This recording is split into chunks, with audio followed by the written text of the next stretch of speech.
Agro-industrialization is one of the interventions that government is prioritizing this financial year to try and deal with Uganda's issues, economic issues, so to speak.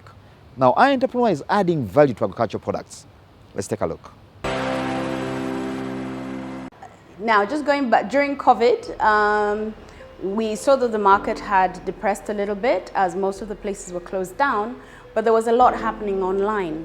So we were able to go onto a sort of buyer meets supplier forum, and we were able to get in touch with some buyers from Europe who were interested in the raw shea butter. So our shea butter from Uganda is excellent for natural, it's excellent for skincare. So we actually export this butter into regional markets, and then we're also looking to expand into international markets. That's one of the reasons why we started focusing on export. Export, why export? It helps to buffer. When the local economy isn't working well, the export market usually always has a demand. Now the next question we always face is, can you meet the demand? Are you able to supply? How do you supply? Can you supply properly? Do you have all your paperwork? So the initial thing was we were able to put together, we actually ended up doing about 2 containers, which was about 24 tons worth of raw shea butter, and we sent it into Eastern Europe, and the client was very happy with that. From there, we sort of got our certifications in order. So, for example, you will need to have, depending on what the product is, you might need to have an export license. You might, for Europe, we had to get a Rex number, which we have. And then there are other certifications which you might need to do. We were able last year also to become ISO certified, so we've gotten that. We've just completed also on UNBS. And then now we're looking for the other certifications based on what the clients are asking. So a lot of it is trial and error in terms of finding the right clients and being able to provide. In terms of do's and don'ts, we always recommend, number one, when you're chatting with a client, never overpromise. We find a lot of times there's a lot of skepticism where people ask, but can you supply? Can you handle? And the issue is, what I always promise is what I can do. So if you ask me to supply 10 containers of shea butter every month, I can't do that. But I certainly can do 1 every 6 weeks. That I can promise to do. There is support available, but most of that you have to look at the particular agencies. So people like Export Promotions Board can be very useful, and then other developmental partners who are actually helping in that process. So really for us, it's been a learning curve. We're trying to learn more. At the moment also we see the Africa Free Continental Trade Area as a very big win for us if we can get there. So we're starting to look and see what that looks like, what the logistics also looks like, and then hopefully we'll be able to get into those markets. In terms of opportunities, it is very wide. At the moment there's a lot of interest definitely into Africa and African products. Whether it is a fruit, a vegetable, a raw material, or a finished product, all of those markets are open. I think wherever, because we get queries from Asia, from the US, from Europe, some from Africa. So, I mean, the world is huge. We're over, I think, 7 billion people now. So with that, it has an increasing demand. So I think what you need to do is sort of study your particular area that you're looking for. Like for us, we would really love to just focus on the African and European markets. If the other ones come up, well and good, but you know, we sort of need to know a little bit more about how those operate. Yeah, so the potential is always huge. I think the more information you can get out there, the better. So staying afloat in terms of business hasn't been easy. We all know that the market is very hard, but you have to, sometimes you have to take very hard decisions. For example, last year we expanded the team. We tried to expand into an area that wasn't really suited for us. So we then had to take the hard decision to actually scale back.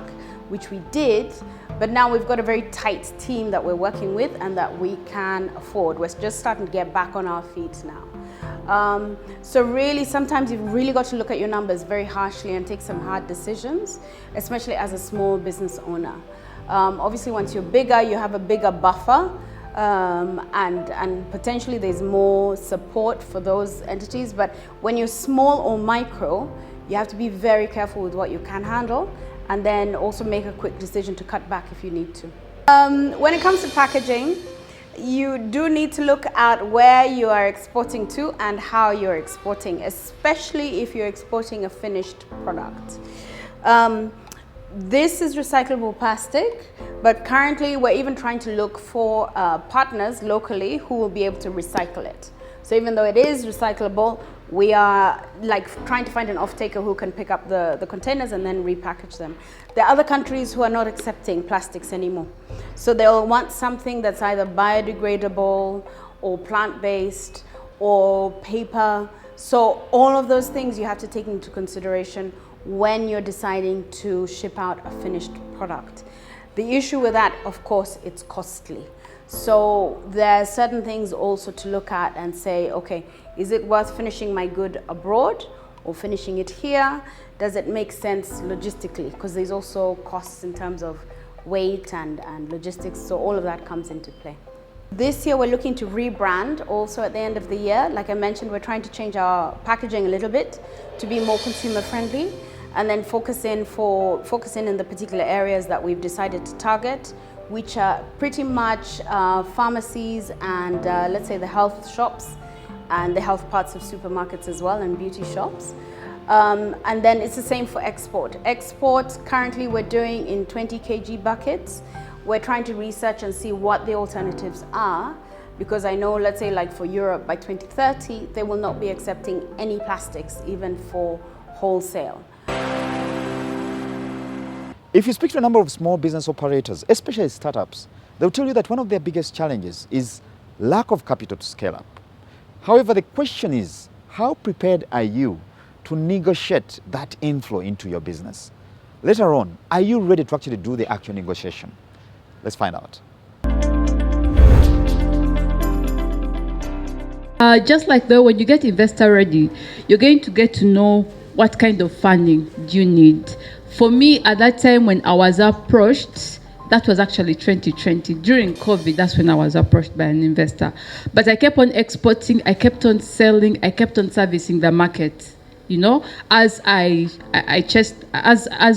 did the due diligence, we finished up the different processes, and until when I got an offer, and then definitely when you get an offer, then again you have to close the deal, and then also there are taxes involved, like especially if you're increasing your capital shares, you know.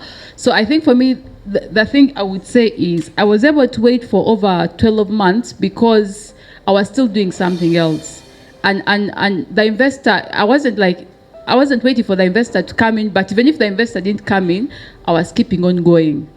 You get it? Because actually that's the thing I've learned very importantly, that even when we're looking out for an investor, make sure you keep on going. Eh? Do you choose this or you choose this? Do you choose equity or you choose a loan? I'm like, this money is a lot. I can't just choose only a loan. So I chose equity. So if you choose equity financing, it's a longer process because you get to know someone in detail. So for me, it was a little bit longer. It was about 3 years because they had to get to know me in and out in full details. But also the beauty about it is they were giving me a lot of money without so much strings like any other investor would do. So it was me getting patient. So I think for me, I would say there is money at every level, but also your capacity, you have to be prepared to receive this money. And just like the way I said, I don't look like 12 years, you as a person, you have to work. I say I work hard on myself much more than even I work on the business. So in Uganda, what I've realized is people are willing to help you, because I've had so many people. I've had friends. A person can say like, Sandra, I'm giving you 100 million, go use it. No interest, nothing, and then I pay it back. So I've had different scenarios. Okay, sometimes things don't go well, but don't run away. I see. Okay? Go back. That's the character bit. Go back, tell them things are not okay.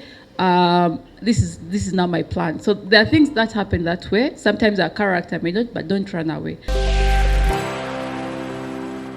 So here, this section is a spinning department preparatory stage where cotton first reaches. Now in this section, you can see that we have changed lights in order to save energy.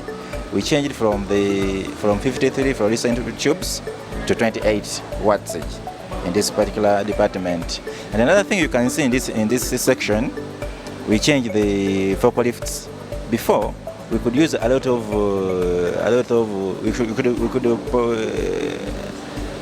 the waste was too much in this particular department, whereby we could use again more energy to put it back into into the system. You get me? But now we are using rechargeable forklifts such that you can find that we emit limited waste in this particular department of spending. Yeah, we have done some other interventions. For example, if you go in weaving department, we have changed. We had more than 100 machines, but they were all sold off, and we brought few, I think they're around 20 something or 27 machines, but they are serving the similar purpose. But you can find these ones are doing the same work. They are consuming less power as compared to the other ones. 100 were consuming a lot of power as compared to these ones, which were bought, I think, like 2 years back. You can find that these ones are consuming less power, in the weaving department. And another thing, in this particular section, we have tried to work on water leakages. Before, we had many leakages of water, and we were using a lot of energy to pump that water from the pump house. But you can find that we have worked on some leakages, so even the energy we are using to pump that water is somehow minimized or reduced at a particular point. Well, that's all we had for you in this week's edition of Money and Markets. Thank you for being part of the show. Now, from me and team, we'd like to wish you a very good evening. Good evening and God bless. Until next time, bye-bye.